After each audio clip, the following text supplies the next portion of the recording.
Olá, alunos, eu sou o professor Manassias e nossa aula de hoje é sobre ciência. Nós vamos estudar hoje as páginas 25 e 26. Né? Aqui diz o seguinte, ó, a teoria atômica de Dalton. Entre 1803 e 1808, o cientista inglês John Dalton, que nasceu em 1766 e morreu em 1844, propôs uma teoria para explicar as leis enunciadas por Lavoisier e Proust. Então, antes de Dalton, teve dois cientistas que fizeram enunciados em relação às suas leis, as leis que eles descobriram em relação à química. Quem foram esses cientistas? Foi Lavoisier e Proust. Essa teoria, que será comentada a seguir, ficou conhecida como teoria atômica de Dalton.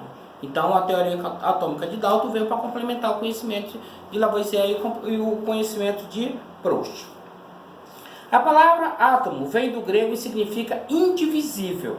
Ela foi usada pela primeira vez por alguns filósofos da Grécia Antiga, que, com base em argumentos filosóficos, propunham que todas as porções de matéria são formadas por partículas muito pequenas e indivisíveis, os átomos. As ideias desses filósofos não foram muito além disso, porque não se fundamentavam em experimentos. Então, nós temos um conhecimento dos gregos, um conhecimento muito antigo, que já falava da questão atômica, numa questão onde existia uma partícula muito pequena que era indivisível. Mas na época o conhecimento só se limitava a isso porque não tinha como se provar, não tinha um teste químico, um teste físico, um experimento para provar que aquilo realmente era verdadeiro, que aquele conhecimento era realmente verdadeiro, né?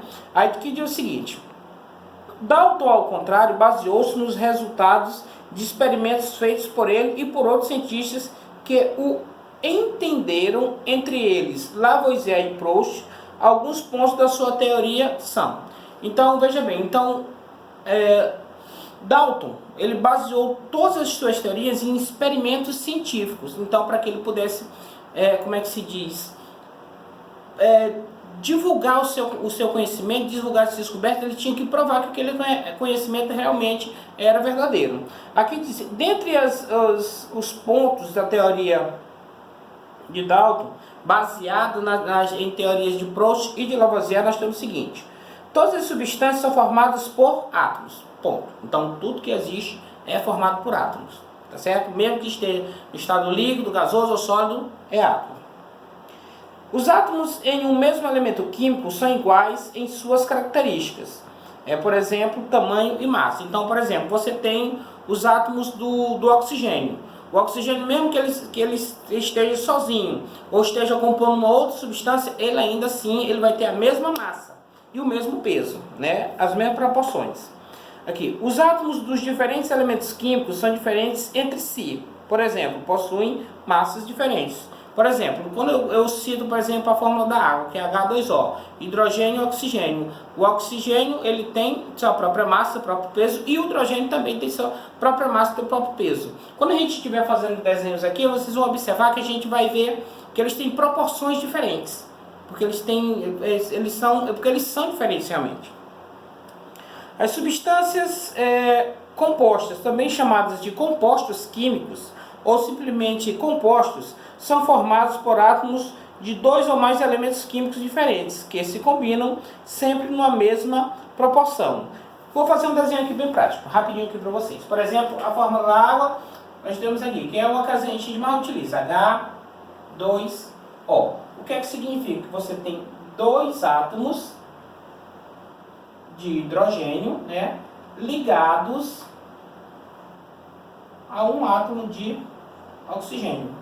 2 de hidrogênio e 1 de oxigênio. Você observa que as proporções do hidrogênio eles são as mesmas nos dois átomos, mas já o oxigênio ele tem tamanho diferente, um formato diferente do hidrogênio. Então cada um tem sua própria definição, sua própria massa, seu próprio aspecto. Aqui diz o seguinte: as substâncias, os átomos não são criados nem destruídos. Então, isso é uma lei da física. Nada que existe, ele é destruído. Ele simplesmente muda de forma. Por exemplo, você tem um objeto, Um pedaço de madeira, por exemplo, você pega um pedaço de madeira e você queima ele. Ele não deixa de ser o que ele era, ele simplesmente vira fumaça. E as suas partículas que estavam de um modo se transformaram num modo diferente, mas não deixaram de existir, simplesmente se transformaram em outra coisa. Aqui é o seguinte, nas reações químicas, os átomos se recombinam. Então, quando você, por exemplo, tem uma substância, que, como no caso, por exemplo, a água, nós podemos separar o oxigênio do hidrogênio e eles vão formar substâncias diferentes. Aqui, ó, temos símbolos e formas. Símbolos representam elementos. São conhecidos atualmente mais de 100 elementos químicos. Na verdade, na nossa tabela periódica existem 118 elementos. Desses 118 elementos,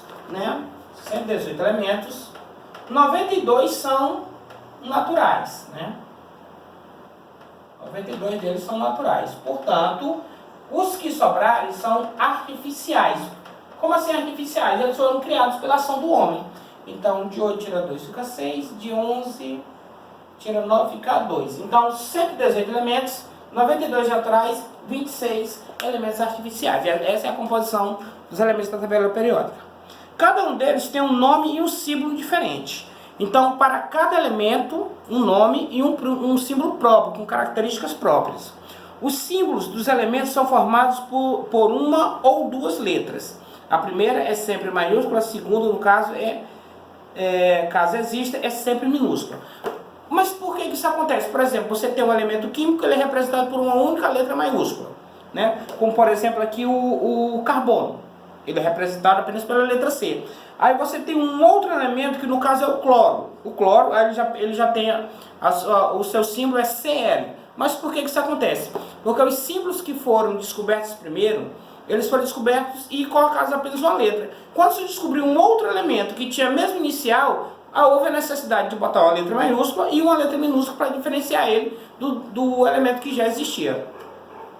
Aqui eu digo o seguinte: a primeira é sempre maiúscula, a segunda, no caso disso, é sempre minúscula.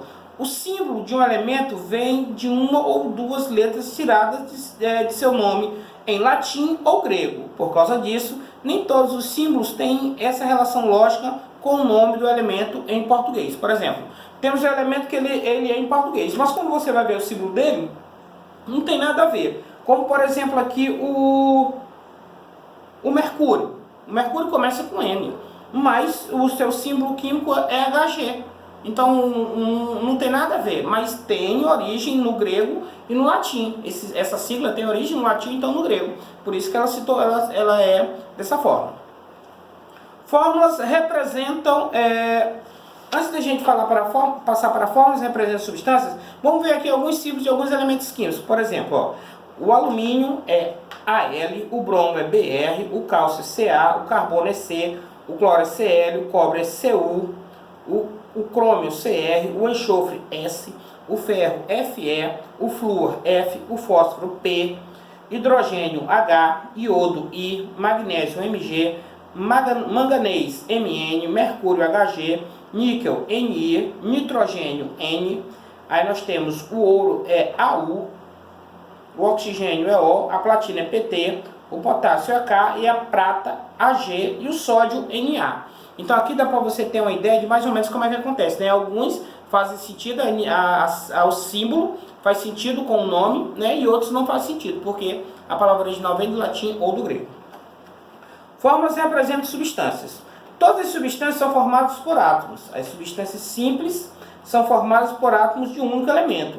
E as substâncias compostas por átomos, por elementos de dois ou mais elementos diferentes. Então, por exemplo, vou citar o oxigênio, O oxigênio sozinho, ele é um átomo, Sozinho. Se você juntar dois átomos de oxigênio, você tem uma molécula de gás oxigênio. Se você juntar 3 átomos de oxigênio, aí você já tem o ozônio, o gás ozônio, Para você, e todos eles são formados do mesmo tipo de átomo, São formados do mesmo tipo de átomo. Por isso são considerados substâncias simples. Já no caso da água, que no caso é H2O, ela é formada de oxigênio e hidrogênio. E nesse caso ela é composta porque ela tem átomos de elementos diferentes, tá certo? Aqui diz o seguinte: as moléculas são entidades formadas pela união de dois ou mais átomos. Para representar as moléculas de uma substância, veja elas simples ou compostas, os químicos utilizam fórmulas. No caso, como eu acabei de descrever para vocês, por exemplo, ó, no caso aqui a água, ela é representada pela fórmula H2O. E no caso aqui o oxigênio, ele é representado pela fórmula O2. Acabei aqui em cima, O2. Já o ozônio, ele é representado pela fórmula O3. Tá certo? É assim que a gente realmente, geralmente representa, né? Ou letras, né? Ou números e letras. No caso aqui, por exemplo, o número que ele vem sempre do lado direito da letra. Quando não tem, como no caso aqui da água, é porque esse número é 1. Por exemplo, eu sei que é H2, então são 2 átomos de hidrogênio. O, se é o O sozinho não tem número, porque só é 1. No caso, a letra sozinha significa só um átomo de um determinado elemento. Aqui é o seguinte, os químicos utilizam fórmulas. Vejam, você já deve ter ouvido falar que a fórmula da água é H2O. Outros exemplos de fórmulas usadas pelos químicos são CO2, que no caso é o gás carbônico, o N2, que é o gás de nitrogênio, O2, gás de oxigênio, o O3, gás ozônio, o C2H6O, que no caso é a fórmula química do etanol, né, que é o álcool, e o C6H12O6, que no caso é a fórmula da glicose, que é o que o nosso corpo transforma, são os alimentos em glicose, para depois a glicose ser transformada em energia para o nosso corpo. E a amônia, que no caso é NH3. Aí no caso aqui, ó, aonde tem um número, tem a letra e tem um número, é a quantidade de átomos. Onde tem a letra sozinha, significa um único átomo, tá certo? Na fórmula que representa a molécula de uma substância são colocados os símbolos dos elementos, que se tornam parte de sua composição em números. Os índices de atomicidade, ou simplesmente índices, que indicam quantos átomos de cada elemento estão presentes na molécula. Se o índice de atomicidade não for escrito, é porque seu valor é 1, como eu tinha explicado. Então, quando a gente interpreta essa questão de você saber a quantidade de cada elemento que existe naquela fórmula, você está divulgando o índice de atomicidade. No caso aqui, no caso da água, eu sei que são 2 átomos de hidrogênio e 1 de oxigênio. No caso do oxigênio, 2 átomos de oxigênio. No caso do ozônio, 3 átomos de ozônio. Esse é o índice de atomicidade. Aqui, temos mais exemplos aqui. O2 indica substâncias cujas moléculas são formadas por 2 átomos do elemento químico oxigênio. O3 indica substâncias cujas moléculas são formadas por 3 átomos do elemento químico oxigênio. H2O indica substâncias cujas moléculas são formadas por 2 átomos do elemento químico hidrogênio e 1 átomo do elemento químico oxigênio. NH3, que no caso seria a amônia, indica substâncias cujas moléculas são formadas por 1 átomo de elemento químico nitrogênio, que no caso é o N, e 3 átomos de elemento químico hidrogênio, que no caso seria o H, certo? Aqui eu coloquei agora a atividade para vocês responderem algumas perguntas, tá certo? Deixa eu só apagar aqui para ficar mais fácil, para vocês não confundirem nem bagunçarem. Aqui diz o seguinte, ó, são 8 questões. A primeira questão é o seguinte: qual foi o cientista que criou a teoria atômica, dando continuidade às leis de Lavoisier e Proust? Segunda questão: segundo Dalton, todas as substâncias são formadas de quê? Terceira questão: de acordo com Dalton, substâncias simples são formadas de quê? Quarta questão: conforme Dalton, substâncias compostas são formadas de quê? Quinta questão: há quantos elementos químicos na tabela periódica? Aí você vai colocar aquela informação. São tantos, aí tantos são naturais e tantos são artificiais, né? Sexta: como são chamadas as entidades formadas pela união de 2 ou mais átomos? Tá tudo fácil aí, gente. Sétima: na fórmula que representa uma molécula, como é chamada a parte que indica a quantidade de átomos de cada elemento, né? Falei agora há pouco. Aí oitava: determine o nome da substância composta representada pela fórmula qual o significado de cada símbolo e seu índice de atomicidade. Então, no caso, você vai me dizer, aqui ó, C2H6O, você vai dizer qual é a substância composta que essa fórmula representa. Depois você vai dizer o que é que o C representa, o que é que o H representa e o que é que o O representa. Depois de colocar isso, você vai dizer quantos átomos tem de C, quantos átomos tem de H e quantos átomos tem de O. Tá certo?